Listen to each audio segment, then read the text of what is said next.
Have you heard of The Expanse? You haven't? What's wrong with you? In case you haven't heard about The Expanse, let me tell you about it.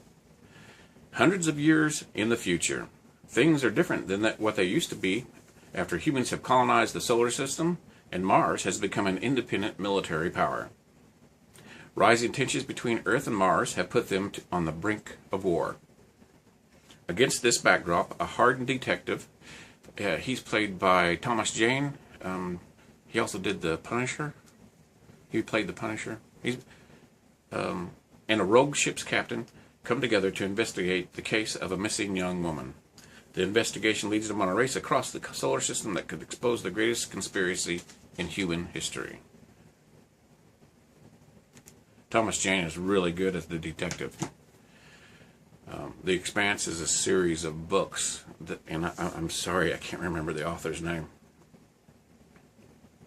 The TV series originally started on Sci-Fi, and I don't watch Sci-Fi. I'm not perfect.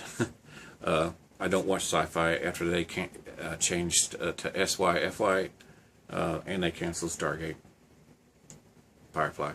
I just, when I'm done with something, I'm done with it. But anyway, I know I've missed a lot of good content. There's been some good content on there, and also I don't have the time. I don't have the access to Sci-Fi. I have a Roku that works off the hotspot of my phone because I live out in the country, and it works great. And Roku has a lot of stuff on it. Plus, I have Amazon Prime, and I have Netflix, and it all goes through that.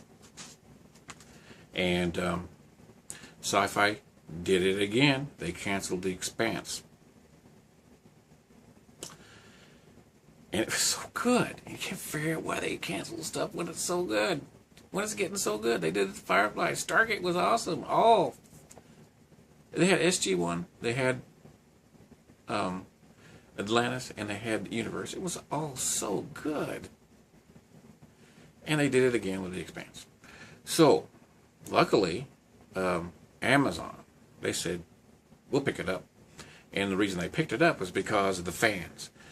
The Expanse is so good. The fans. It was almost like what they did with Star Trek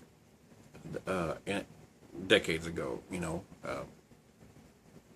the Star Trek got a third season because of the fans. Star Trek had a 5-year mission and only went 3 years, but they wanted to cancel that for 2 years. But they got a third season because of the fans. Of course, they brought Fred Freiberger in, and the last season went very good. So, that's one way to kill it. But The Expanse is so awesome, and Amazon, the fans screamed, and now we have Twitter. I started a Twitter account because of this series. I'm on Twitter for a couple of businesses that I do, but I wasn't on there personally, but you know, the campaign to keep The Expanse alive, I think I saw it on Facebook. I started a personal Twitter account for that. Plus I got to talk to Mark Hamill. He married a girl from my hometown. That was cool. So, but I don't mess with Twitter that much. The fans saved The Expanse. And Amazon saved The Expanse. Season 3 has just come out on Prime, which I have Prime, and I can't wait to see it. I started watching it earlier, and I knew that this was going to be something that I didn't want to spend half my attention to, you know. So I'm going to have to do it like I did the last 2 seasons and watch it at night, maybe on my phone. I got a big phone and some earbuds. It's just almost as good as the big screen, and watch it on my Amazon app. Thank you, fans, for saving The Expanse. Thank me a little bit there too, because I spread it. Thank you, Amazon, for saving The Expanse. And plus, I already liked Amazon before. Season 4 has just wrapped up filming, according to CBR. So, Season 3 just came out on Prime. Go watch it. Binge it. Binge the first season, the second season, the third season. It feels real and kind of gritty, but it feels real, man. I mean, if this is what space...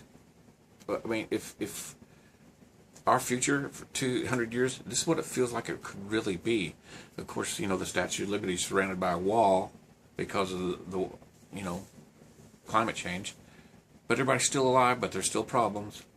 And it's just fascinating because, you know, the Earth has started a colony on Mars, and then, what did you know it? Human nature. Mars is getting all independent, and then they start fussing. Then you have the belt. There's people that live in the asteroid belt. They call them belters, and they're, you know, they're supplying a lot of the minerals and stuff to Earth and Mars, and they say, hey, you know, we feel like slaves out here, and second-class citizens. I mean, it's just amazing. Another similarity with Star Trek, it's social commentary is there, just like Star Trek. The only thing I wondered about the Expanse, I said, you know, there's not sound in space. I'll let that slide. I mean, Babylon 5, by the way, didn't have sound in space. They actuated, accented things with music, but sound in space, I don't care. And then I wondered, how, you can't get from Earth to Mars in just a couple of days, but they have this thing that they said was invented called the Epstein drive, and it gets you faster to places, but not so fast that it you know like warp or anything. It still takes you days to get somewhere, but you know, the weightlessness. I mean, they don't have artificial gravity, so they got these mag boots, and even when they walk around, you can hear the clunk of the mag boots. That's attention to detail. I hope season 3's as good as season 1 and 2. I'll probably do a review on it one of these days after I get done with it. Heck, I might review each episode. But if you haven't heard about The Expanse, you need to get out from underneath your rock and go watch The Expanse. It's amazing. It's my favorite show now. Yeah. Eagle Moss, start making some Expanse ships. There's a bunch of them on there. Start making them. For us, not only people that made like the Rocinante is loot crate. I think there's a little loot crate ship you can get. Eagle Moss, start making them. Buy the license, start making them. Or round 2, the models, start making the models. I will buy them. Hey, I've talked enough about The Expanse. Have you heard about The Expanse? Go see The Expanse. Thanks for watching, and we'll see you next time.